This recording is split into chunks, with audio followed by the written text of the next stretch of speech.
বাংলাদেশ সীমান্তে সামরিক তৎপরতা বেড়েছে। শিলিগুড়ি করিডর এবং আসাম অঞ্চলে ভারত নতুন আর্মি স্টেশন স্থাপন করছে।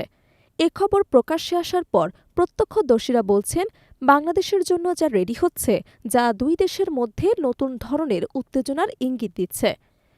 রাতের আধারে যুদ্ধযান ও ট্যাঙ্কের পদচারণা দেখে সামাজিক মাধ্যমে সম্প্রতি ছড়িয়ে পড়া ভিডিওতে এই উত্তেজনা আরও স্পষ্টভাবে দেখা যাচ্ছে। সহজেই বোঝা যাচ্ছে বাংলাদেশ ইস্যুতে ভারত কতটা পেরেশান।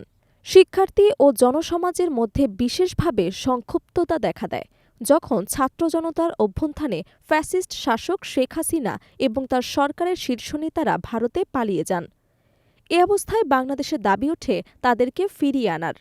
বাংলাদেশ থেকে পালিয়ে যাওয়া ব্যক্তিদের ঠিকানা ভারতে হওয়ায় সংক্ষুব্ধ ছাত্র জনতা এবং জুলাই বিপ্লবীরা আন্দোলনে এগিয়ে আসে। সম্প্রতি আধিপত্য বিরোধী আন্দোলনের বলিষ্ঠ কণ্ঠস্বর শরীফ ওসমান হাদিকে হত্যার পর বাংলাদেশের মধ্যে ভারতের বিরুদ্ধে ক্ষোভ আরও বেড়েছে। ভারতের ঢাকাস্থ দূতাবাসে আক্রমণ এবং রাষ্ট্রদূতকে তলব করার ঘটনায় জুলাই বিপ্লবীরা ভারতীয় দূতাবাসের অভিমুখে বিক্ষোভ চালায়।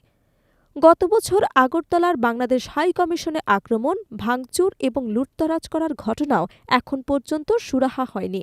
এমন পরিস্থিতিতে গণমাধ্যমে খবর এসেছে, ভারত সীমান্তের কাছে যুদ্ধ প্রস্তুতি নিচ্ছে। প্রধানমন্ত্রী মোদিজি এবং অন্যান্য সামরিক কর্মকর্তারা বাংলাদেশের প্রেক্ষাপটে বিভিন্ন প্রস্তুতি নিয়ে যাচ্ছেন।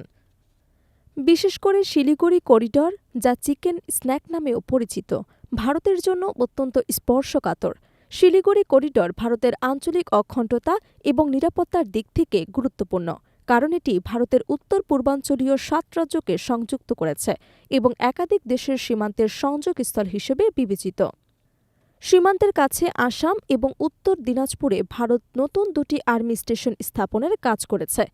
আন্তর্জাতিক গণমাধ্যমগুলো জানাচ্ছে, বাংলাদেশের রাজনৈতিক পরিবর্তন এবং শেখ হাসিনার বিদায়ের পর নতুন ভূ রাজনৈতিক প্রেক্ষাপট এই সামরিক তৎপরতার পেছনে অন্যতম বড় ভূমিকা রাখছে।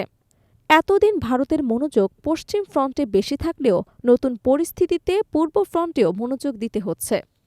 শুধু শিলিগুড়ি করিডর নয়, ভারতের সামরিক সক্ষমতার প্রদর্শন হিসেবে ২৪ ডিসেম্বর বঙ্গোপসাগরে পারমাণবিক সাবমেরিন থেকে একটি মাঝারি পল্লার ব্যালিস্টিক ক্ষেপণাস্ত্রের পরীক্ষা চালানো হয়েছে।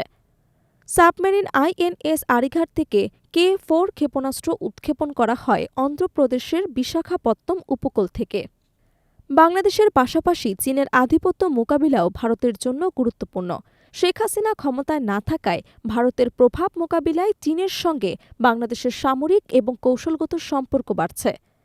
এ পরিস্থিতিতে পাকিস্তানের সঙ্গেও বাংলাদেশের সম্পর্ক ইতিবাচকভাবে বৃদ্ধি পাচ্ছে। পাকিস্তানি মিডিয়ার রিপোর্ট অনুযায়ী, ভারতের হুমকির জবাবে পাকিস্তান বাংলাদেশকে সর্বশক্তি দিয়ে সমর্থন দেওয়ার প্রতিশ্রুতি দিয়েছে। পাকিস্তান মুসলিম লীগের যুব শাখার নেতা কামরান সাইয়্যদ স্পষ্টভাবে বলেছেন, বাংলাদেশের ওপর যে কোনো আক্রমণের ক্ষেত্রে ভারতকে পাকিস্তান সেনাবাহিনী এবং তাদের ক্ষেপণাস্ত্রের মাধ্যমে জবাব দেবে। সীমান্তের সামরিক তৎপরতা, পারমাণবিক সক্ষমতার পরীক্ষা এবং ভূ রাজনৈতিক উত্তেজনা সব মিলিয়ে দক্ষিণ এশিয়ার নিরাপত্তা পরিস্থিতি এখন আরও জটিল এবং সংবেদনশীল হয়ে উঠেছে। শিলিগুড়ি করিডরকে কেন্দ্র করে ভারত বাংলাদেশ পাকিস্তান চৌখাটে যে সংঘাতের সম্ভাবনা তৈরি হচ্ছে, তা আন্তর্জাতিক পর্যবেক্ষকদের জন্য নতুন উদ্বেগের কারণ হয়ে দাঁড়িয়েছে।